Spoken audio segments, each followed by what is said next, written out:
Hi, my name is Caitlin Niehues.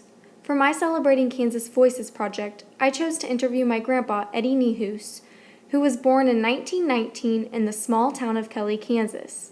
He remembers a lot from his childhood, so I asked him to share some of his memories of Kelly for this project. In this movie, he shares a lot about his memories from school as well as various businesses that used to be in Kelly. I hope you enjoy watching. Grandpa begins by talking about his school experiences. The Kelly Grade School was completed December 17th of 1928. It was capable of housing 177 students in 4 rooms. The building, completed in 1928, served as the parochial grade school until the district built a modern school building across the road in 1949. In 1934, Kelly started a high school. At first, not very many students enrolled, but gradually the attendance improved, and in 1949, more than 40 students were enrolled. Yep, I was born in 1919, still. I remember my first day of school. What do you remember about it? I know one kid cried like a baby, Albert Ruddy now did. There were just 2 boys in the family, and Albert was kind of his mama's boy, and she had to bring him to school, and he cried like a baby. How'd you get to and from school? Walked. Walked. How far did you have to walk? Oh, we used to cut across the field. It was 2.5 miles. Otherwise, if we'd have went around the road, it'd been 3 miles. We cut about. We used to go down there to Henry Haverkant's and then cross through the pasture and went through his pasture and Barney Holthouse's pasture and Frank Whistle's pasture, and then we got back on the road and had about a mile to walk. On the road. Do you remember a lot about the school in Kelly? Yeah, we used to go to school. The building ain't there anymore, the 4th grade, and they built a new Kelly school. In 1928, we moved up to the new school, and I was in the 4th grade in school. Then I went to school there. And then they had a high school. They started a high school in the year I graduated from the 8th grade.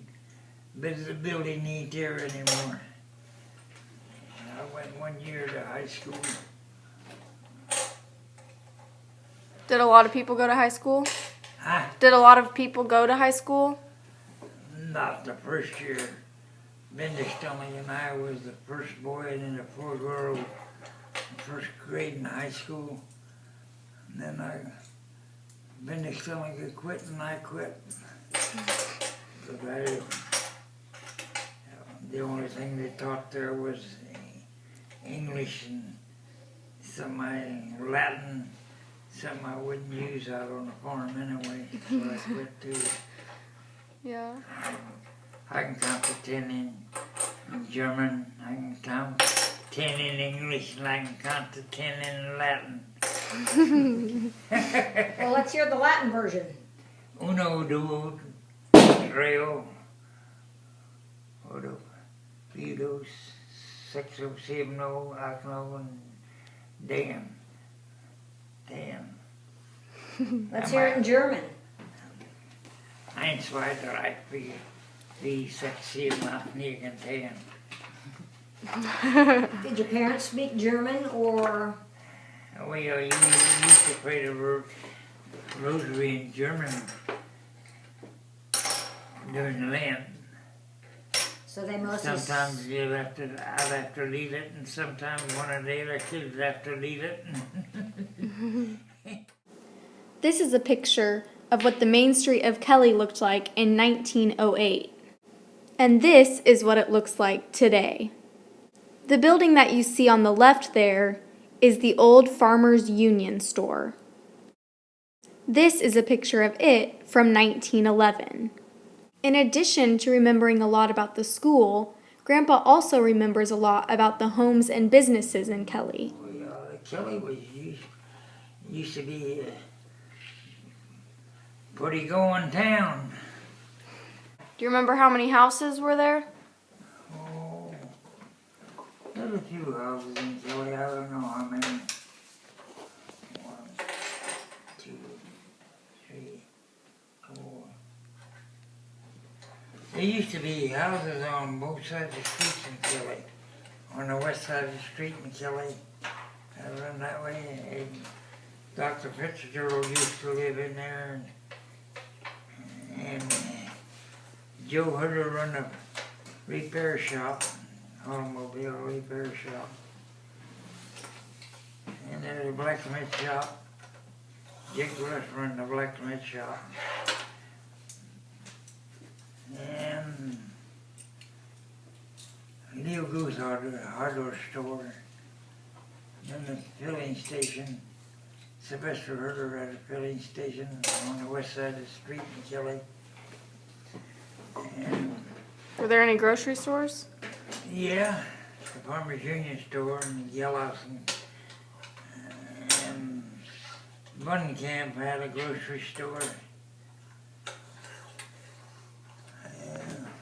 That's about it, I guess. So those tokens there, how did you get those tokens? Did you have to spend so much money and they'd give you those? Yeah, no, you could use these to buy stuff with. They give you tokens instead of cash, so you'd come back again and spend it. Mm-hmm. These are a few of the tokens from the Kelly Farmers Union store to which he is referring to. This is a list of prices from the Kelly Farmers Union store to give you a feel for how much things cost back then. I hope that you enjoyed my video and that you learned a little bit about the small town of Kelly, Kansas.